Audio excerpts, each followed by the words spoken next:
Okay, what I'm going to show you now is I'm going to work with a number 2 tip. That's the last line up on these. And working with the number 2 or a number 1, it can get frustrating with the frosting because of air bubbles or stretchiness or just general difficulties just working with such a small tube. So what I'm going to show you right now is how I get rid of the air in my frosting. I do what's called paddling, and we paddle it back and forth like this, and you can see all the air bubbles in that? And you just paddle it back and forth until you get rid. It's mostly smooth. Now, it's very important also that we have sifted our frosting, our sugar before we made this, especially the meringue powder because that tends to get clumpy. But also your powdered sugar, you want to make sure it's sifted so you don't have any sugar lumps in here. They get stuck in those small tubes. Okay? After I've done that, just in case I missed any of the sugar lumps that have to go through that tube, I also use this nylon stocking, just a little knee high, and then I will put the frosting in there. And what we'll do is it will act as a sieve, see, and it will strain my frosting. So any other lumps that could possibly clog my tube will go through this and they'll get caught by the stocking. Okay, so we're going to go ahead and put our number 2 tip in to our clean bag. And I'm actually just going to, a lot of people what they'll do is they'll squeeze it out and put it into the bag. I'm not. I'm just going to put the whole thing in the bag just like that, and I'm going to squeeze it just like that. Gives me something to hold on to, and it looks kind of funny with the stocking hanging out the end.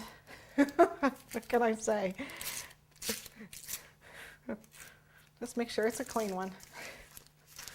Okay, so now when I pipe, I kind of get it out. There we go. I had a little bit of frosting in here, so let's get started. There we go. See how it comes out? No air bubbles, and nothing to clog the tip.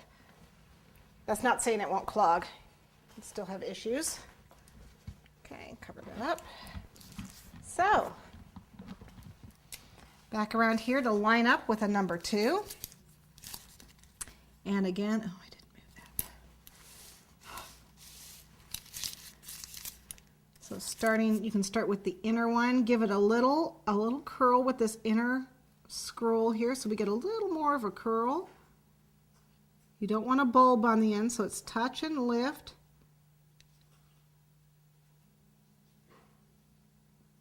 Center it right on there. Okay, and lay it down.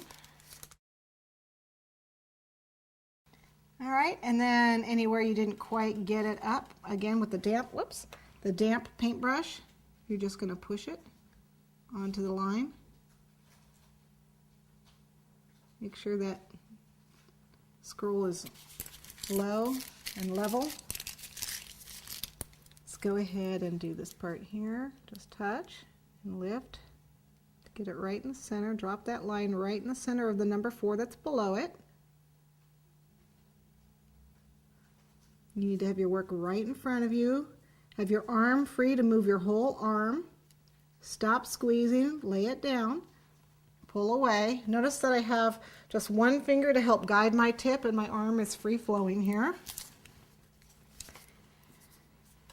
And again, if you need to move it, a damp brush, not wet, but damp. Let's give it a little move there.